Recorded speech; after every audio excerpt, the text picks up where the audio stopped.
record, we wanted to return to some of the more iconic artwork that Neurosis has been associated with in the past.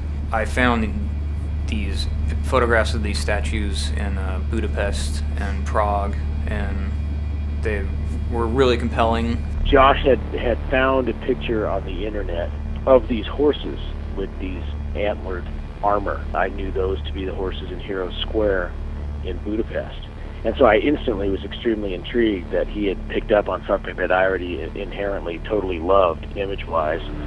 We had been talking about using a horse, real strong and aggressive-looking animal that hasn't been overused. We agreed that I would go there and basically photograph all the statues. For me, it sort of signifies what might happen if you don't use your full potential, that you just basically become stone and dust. All of the aspects of it, the pictures, the sounds, the volume, the intensity to either extreme has to do with creating a mood. The mood creates an atmosphere that demands that people, if they're going to enjoy it at all, they have to open themselves up to it and invest themselves into it. It sort of fits together in the concept. The band is returning to some of their roots, but still advancing forward with the music as well.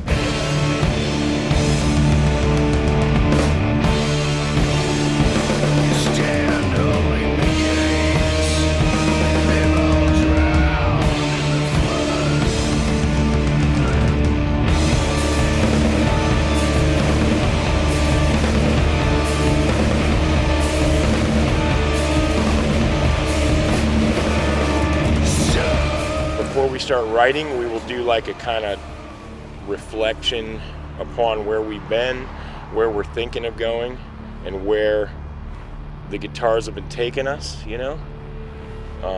Aside from that, it just goes. But I'd say Eye of Every Storm was really, we had a well-developed kind of sonic finesse. You know, it was really based on dialing in specific harmonics and tonal qualities. And this one is too, but they're nastier.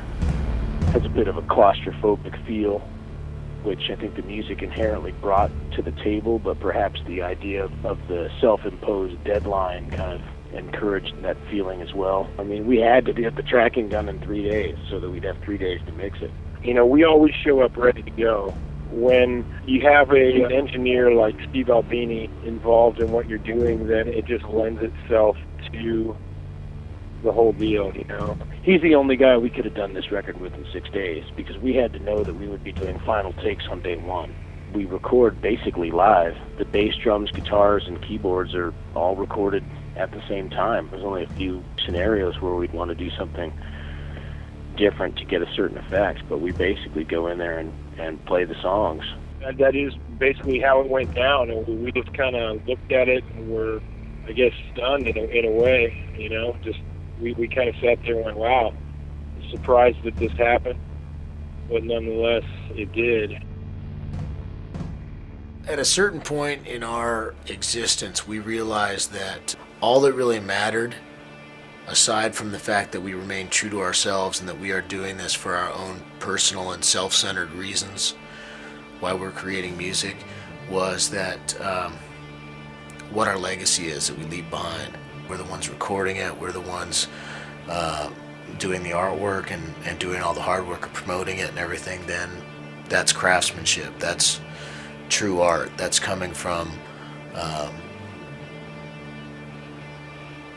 more traditional value of where our music comes from.